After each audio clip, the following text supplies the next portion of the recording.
Welcome, welcome, welcome. This is Suitcase Divas. My name is Denise Diabaldi with Redbirds Travel. And I'm Cheryl Garcia with ABCD Adventures.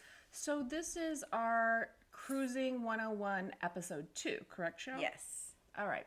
So then today we're going to be talking about, we talked about, let's do a little recap, right? From Cruising 101 Part 1. Yeah. So we talked about the different types of cruises, like adults only, themed, family friendly. Right. We touched on, what else did we touch on there? That one was mostly about the types of cruises you could choose. Okay. So that is pretty much what we did go over that. So then you've either picked one. You've picked an adults only, you've picked a family cruise line or whatnot. So then the next thing we're going to look at is the different types of rooms. So that is going to depend on, varies in like size and where you are and all that good stuff. So on this episode, we're going to once you've picked your type of cruise, now what do you do once you've got your ship? There's a lot of the ships have very similar of their things. Like they all have a room you have to pick. They all have certain packages. Absolutely. So we're going to kind of go through what can be general for most cruise ships. And it might seem like common sense, but a lot of people, especially if you've never cruised, this is just really good information to have out there. But before we do that, let's do a cheers, Cheryl. All right. Episode 5. Yes. So today I am drinking a Sauvignon Blanc from New Zealand. It has a passion fruit guava, and it is kind of tart, but I like it. I'm trying to branch out with my whites, but yeah, you're not. I was surprised when you had a white wine today because you're not usually a white wine. And the reason why we're telling you guys what we're drinking is because wine has been consistent through all of our episodes, and people have asked, what are you drinking? And since we highlighted the vineyard we were at last week. And we like very different wines. So so Cheryl is your typical sweet. Usually white. We've switched I know. Today. So we're cheers. So you're drinking an sparkling blueberry. Which is very good. I surprisingly, it's got a nice tart to it. Like a blueberry is not one of the sweeter fruits, which is not my go-to, but I was pleasantly surprised with this. It's just a hint sweet, but not overly tart. It's got an amazing blueberry taste, though. Like, sweet. I'm very impressed with the blueberry taste. And you can find both of these at Aldi. Which Denise would love to be a spokesperson for. I practically am. I'm a free spokesperson. I mean, Yeah. I have told so many people so many good things about Aldi, and I am a moderator on the Isle of Shame. So, You're invested into Aldi for I sure. do love me some Aldi. Yes. Okay, so we are talking today back to what just some of the options. Once you've picked your type of cruise, now we are working on what do you do next, your next steps, which, like Denise said, she's going to go over your room options. Yeah, so pretty much, so the interior room, that's the smallest, most budget-friendly room on the cruise ship. They don't have windows. They might have some virtual balconies these days or virtual portholes, which is kind of, and they simulate a view. They're good for people who don't spend much time in their room, and of course, it doesn't have any natural light or anything like that. Right. But sometimes, if you like sleeping in or whatever, then that might be. And they're for sure the most budget friendly. And those can be for up to 4 people. Yeah. Mm-hmm. So it's not just a 2. But it'll depend. It depends on the room type, of course. And but cruise some of line, them are for only some of them are only 2. Some of them are up to 4 because they have the pull down bunks on the side. Yeah. Then you're gonna pop up to your ocean view rooms. So they have a window or a porthole to see out to the sea. They're similar in size to interior, maybe a little larger. And they're good for people that want sunlight and a glimpse of the ocean, maybe a little less claustrophobic feeling, but they don't cost as much as your balcony grade rooms. Right. So then let's talk about balcony. That's probably one of the most common of people that I know, because once you've had a balcony room and you're out there, it's hard to go back to interior once you've been on a balcony room. Yeah. So these have a private balcony attached to them. You can get fresh air, enjoy the scenery. They're larger than the interior and ocean view rooms. they have some additional amenities like chairs, tables, and stuff on the balcony. And they're good for people that like to relax in their own room, in their own space, but also have, like, look at the ocean views. And depending on the cruise line you're on, you can have wildlife, like oceans, well, yeah, but I'm just whales. talking about, I was more thinking of you can have breakfast brought and eat it out on your balcony privately. I was saying, but Alaska, can you imagine if you see a whale or you see, there's some, I mean, and you can see that from the deck and stuff. But there are some cruise lines I would recommend, or cruise routes that people choose. If my clients are choosing like an Alaska or a Hawaii cruise, I highly recommend a balcony, because you're seeing this, you're there for the scenery as well. If you're going down to the Caribbean, it's ocean. I mean, you'll see some sea life occasionally, but mostly you're not going to have the scenic view as you would in the others. So if you're going for like a 3-4 day Caribbean one and you're okay with it, a port or an interior or a ocean view, I would, depending on my client's budget. Well, but I always recommend a balcony, just because I've had balconies mostly, but then on the one that I won for with the company, that was a porthole view. Was it? Yeah, and I missed my balcony. I felt a little claustrophobic in there. I haven't stayed in a room that wasn't a balcony, so I can't really say. But I do know the value is, like, if you're not, like you said, not in your room that often, or I will highly recommend to clients, if you're doing Alaska or say Hawaii or something like that, you want a balcony, because I had a client of mine. He's a nice guy, but he essentially said the interior rooms are good for sleeping and for fun time moving furniture. So there you have it. The interior rooms are usually, the majority of them are on the lower decks, right? There are some, like, because the balconies, they'll be across. Well, you're going to have interior even on the higher decks too, because you've got the hallway. There's not as many. Yeah. Mm-hmm. Okay. Yeah. So leading from the balcony, So then we've got our biggest one, and those are the suites. So these are the largest and most luxurious rooms on the cruise ship. They offer separate living and sleeping areas. They have large balconies, extra features like jacuzzis, walk-in closets, dining room tables. They also come with extra perks like priority boarding, concierge service, access to exclusive lounges and restaurants. So they're good for people who want to splurge on comfort and convenience and enjoy VIP treatment. Yeah. And let's just put it out there, they're bougie in price tag too. So if you're a high roller, when we get there, when Suitcase Divas is in every living room, every car, everywhere you go, then we are going to be we're going to be doing the suite life. Yeah, there you go. I'm excited about that. So those are the room types. So we broke that down. So it depends on your personal preferences, your budget, and your travel style. Then we want to consider where we are on the ship, okay? Mm-hmm. So your the front of the ship and the back of the ship, and I will say the back of the ship is definitely, you can feel more motion. Oh, really? So I've been on even in the restaurants in the back of the ship. Is that usually where the MDR is?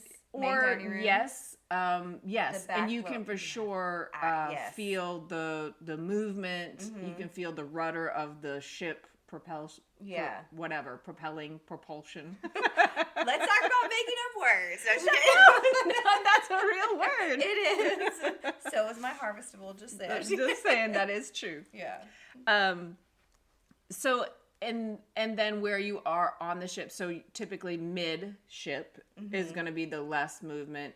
Then the higher up you go is going to be the better views, but then you're going to be affected more by the sun and the wind versus your lower decks. So really it's whatever you prefer. I will say the middle of the ship and higher up sell out quickly, because those are the most desirable rooms. And when you're picking your deck, you want to make sure you're looking at the deck above you and below you, because if the bar or the dance club is above you and you're an early to bed type person, you're not going to want that room right under. It's not a huge Same with elevators. If you like the convenience of getting in the elevator because of mobility issues or whatever, then you might want something closer to the elevator. But there's also a caveat to that it's going to be a little noisier Because those elevators are going 24/7. all night. Yeah. And the people that's been partying till 2 a.m. Have you been in a room by an elevator? I have not. I have. I will tell you, it was very interesting. I avoid on the it. last one we went on, you walked out and you could walk to the elevator. Like, we were right there.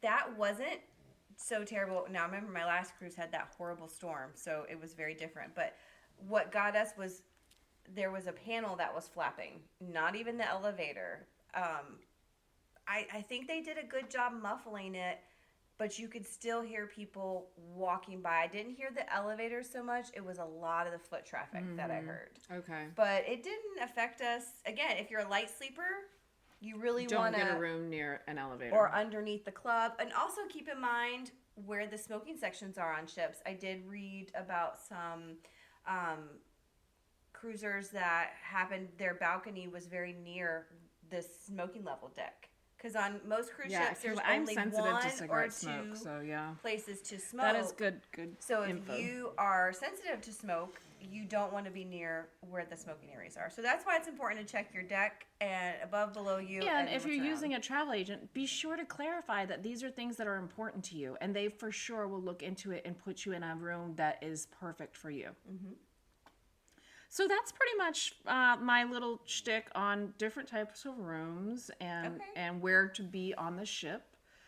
So now that you've picked your room, you picked your cruise, your ship style, your cruise line, you've looked at your room and your decks, now comes the add-ons. So this is pretty interesting. And when we say add-ons, all of these are optional.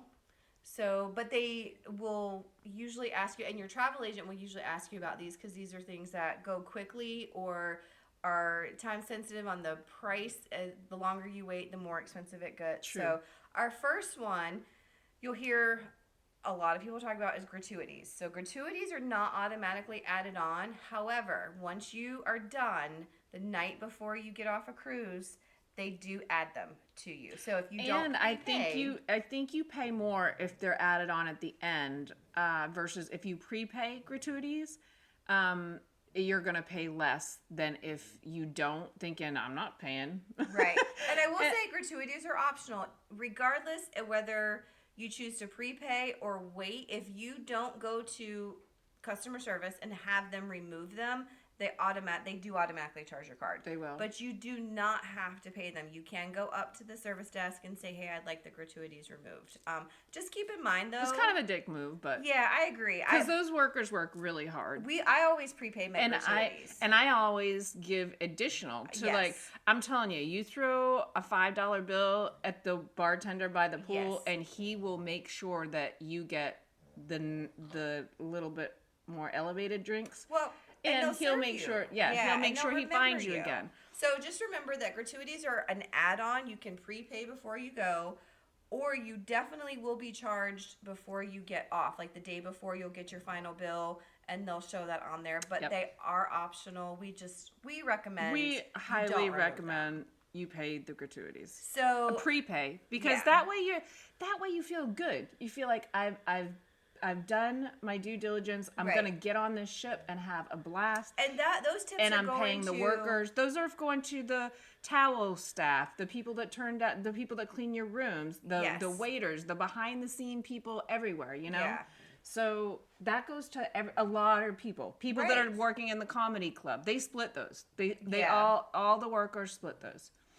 So the next thing that's an add-on that Denise and I are very supportive of is the drink package. Mm-hmm. So as she's drinking her wine, there are a couple options in every ship or every cruise line, except for Virgin Voyages. Because it's already included. It's already included, as are gratuities. I tell you, people, I could be a Virgin Voyages advocate all day long, and I have yet to be on that. But that cruise line offers so much. You're not getting any surprise. It's all built into the price. Yeah, it's all built into the price.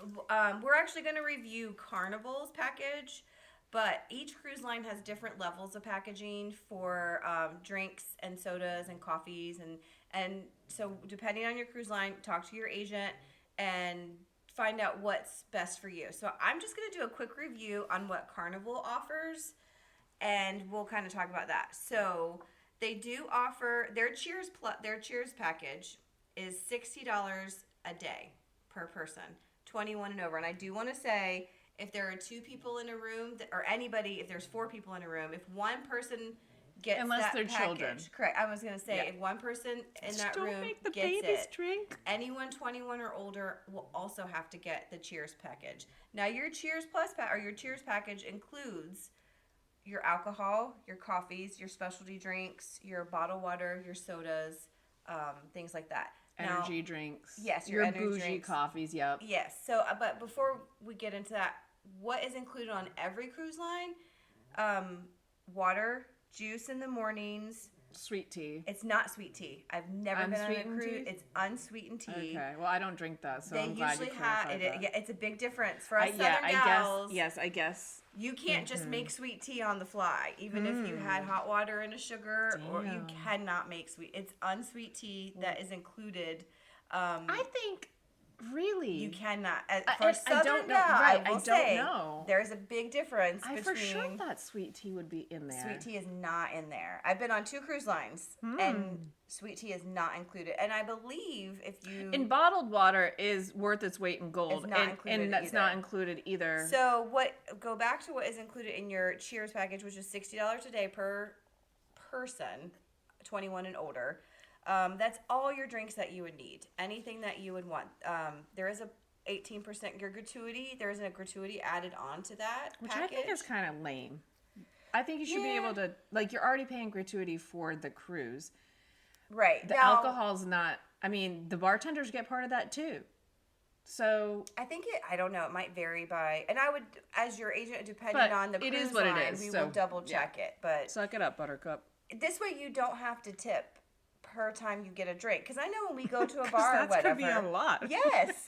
You tend to tip $1 or $2 towards the end of the night. You start off big, and then it trickles down. And I will say it depends on the cruise line, because a drink package on Carnival, they cap you off at 15 drinks a day. Correct. Now, who can get to 15 drinks a day, you might ask? Plenty of people. And that's 15 alcoholic drink. That doesn't include your sodas, your bottled water, your coffees, or anything like that. Okay, so I do want to talk about the other options. If you have non-drinkers in your party or children, you can do the bubbles pack. No, That's just a the soda. bubbles package. Yeah, well, that's your and soda, water. your water. I believe you can get like a smoothie.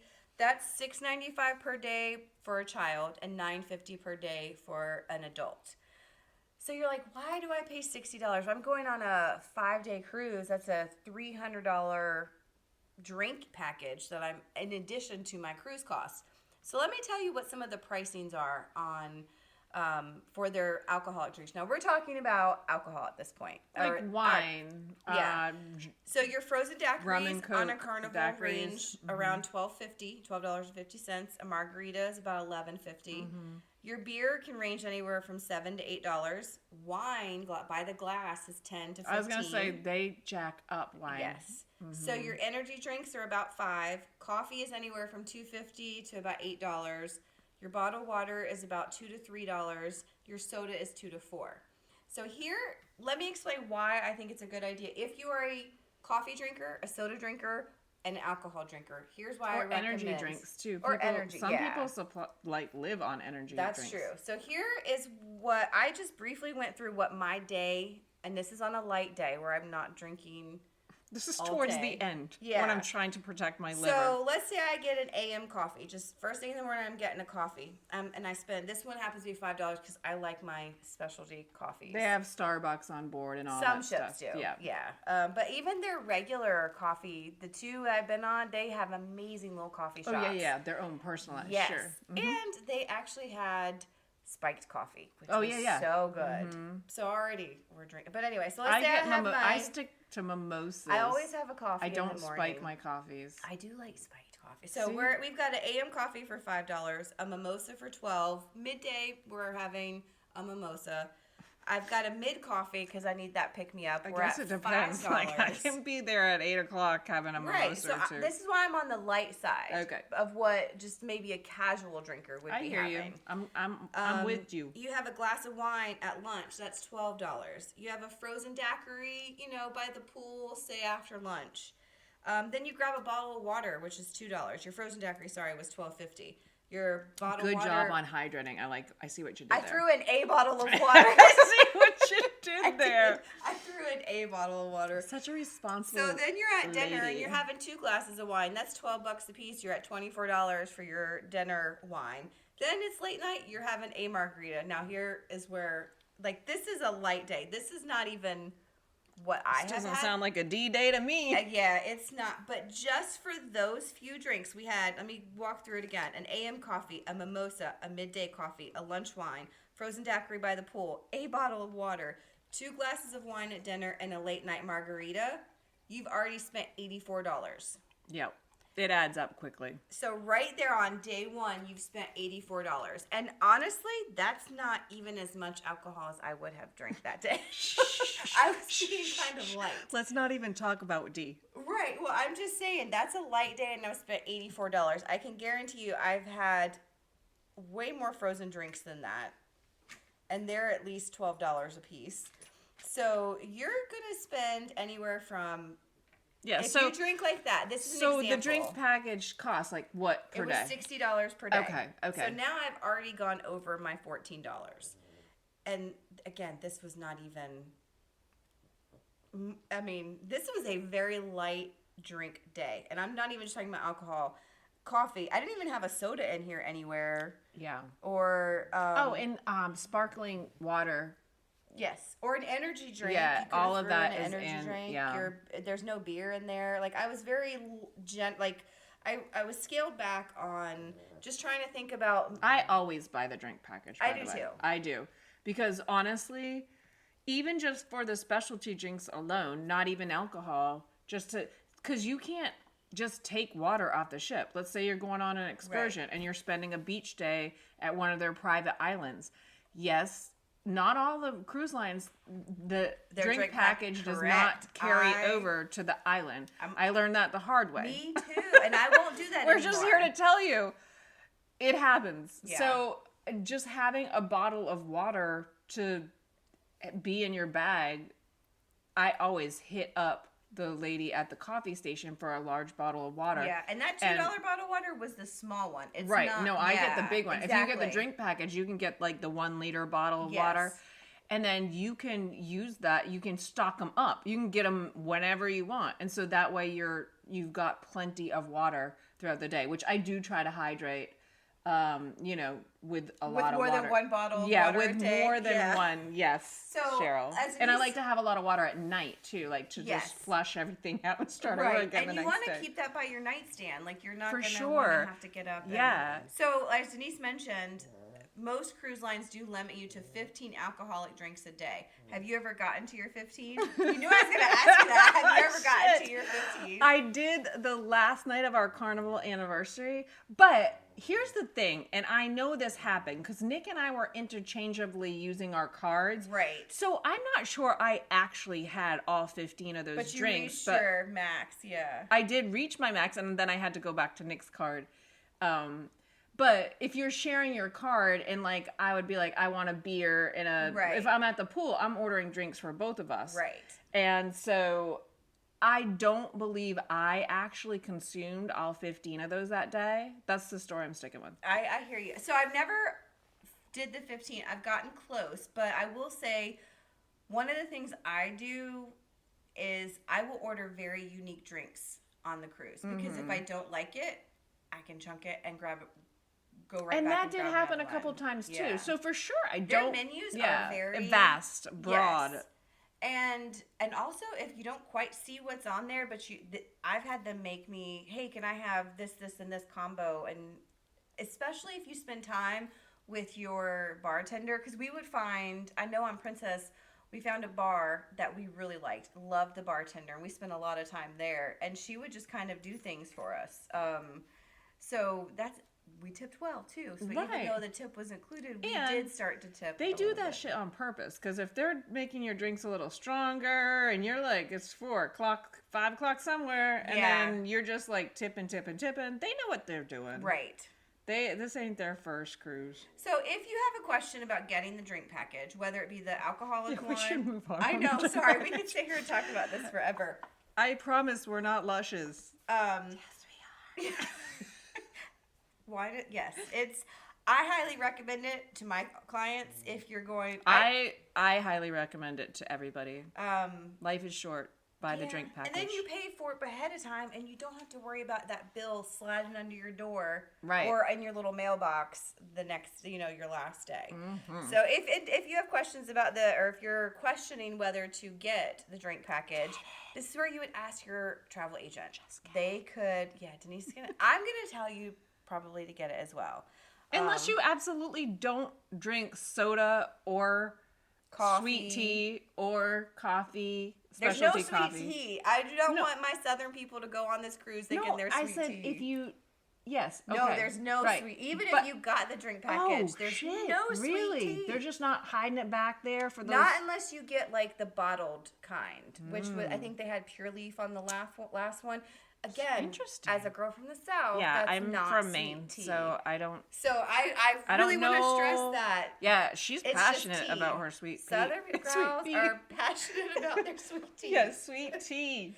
Okay, so anyway, if you have questions about the drink package, make sure you ask your travel agent. We're going to move on because we'll talk about drinks for quite a bit. That's my favorite thing to talk about. All right, so the next thing we want to talk about is specialty dining. Every cruise line, does Virgin have specialty dining? They do not, because everything is it's all included. Like there's no buffet. You literally order everything to go. There's no specialty, and they have amazing food. So let's clarify what specialty dining is. So when you book your cruise, what's included is the main dining room, which is a sit down. You're going to order from like a small menu. And they might have several of those. They might have, different but it's called restaurants. The MDR. And they're that's the main dining room I'm talking about. Then you'll have your buffet, and then they'll have, this is all included in your base price. At least 5 or 6, Side 8, different restaurants are all included. Place, like you could a taco. Yeah, if you're on Carnival, like your Guy's Burger, Guy Fieri's Burger. Yes, it was. And we actually did go to that. That was pretty good. That line was huge. They had a great taco. What's the taco place? Cantina something.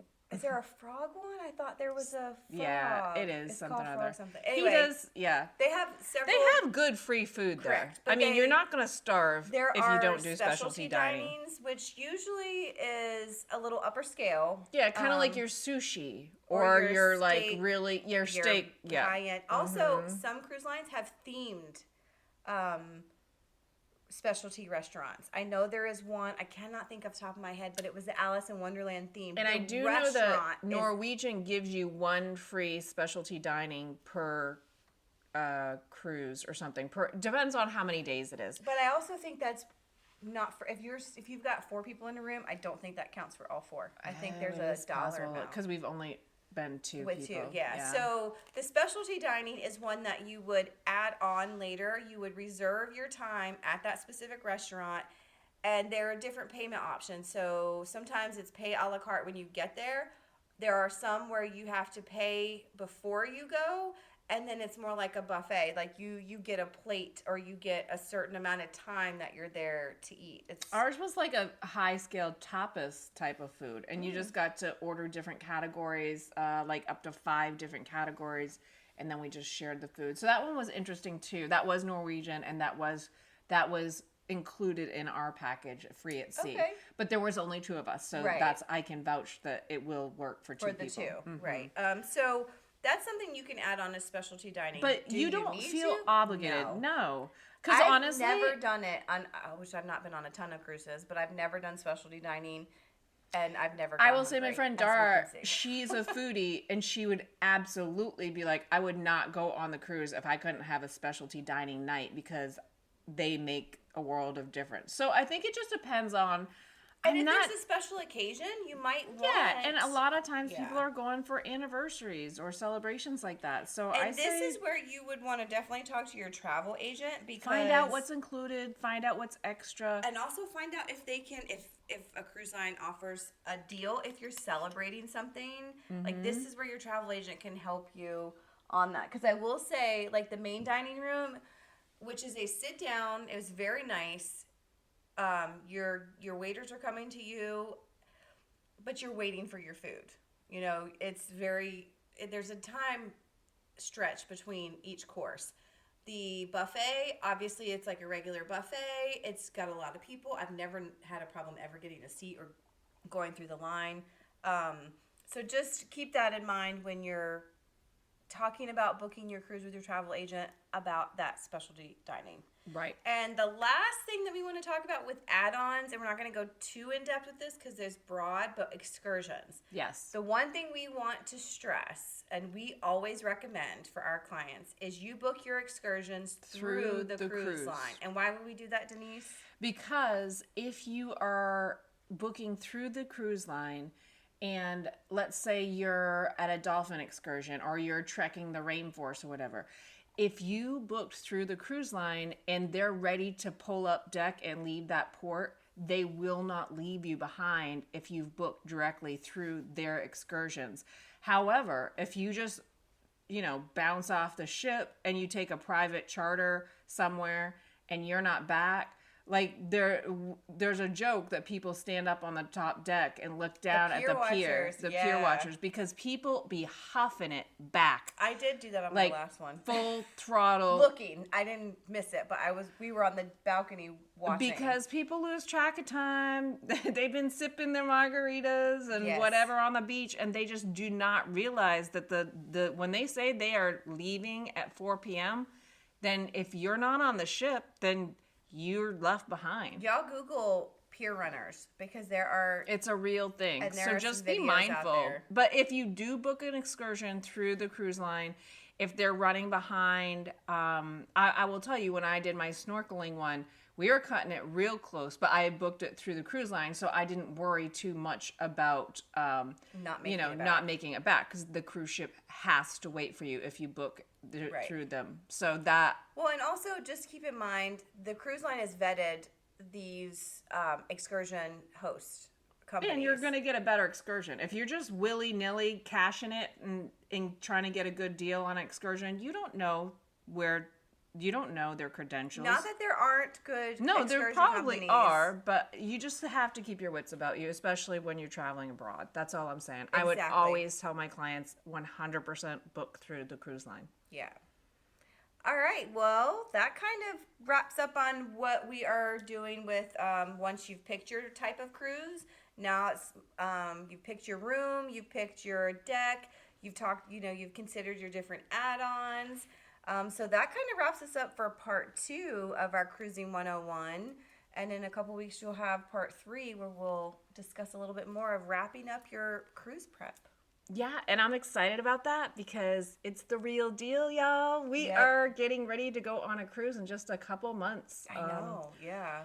We'll be heading down to sunny Caribbean, and I'm stoked. I'm excited. Right. So we'll be talking about like packing lists and things to pack, and your documents you need, and pre-hotel or pre-cruise hotel. Like there's a lot that's still left when you're planning your cruise. So make sure you come back and join us for Cruising 101 Part 3. But for now, thank you guys for listening. We'll see you again next week.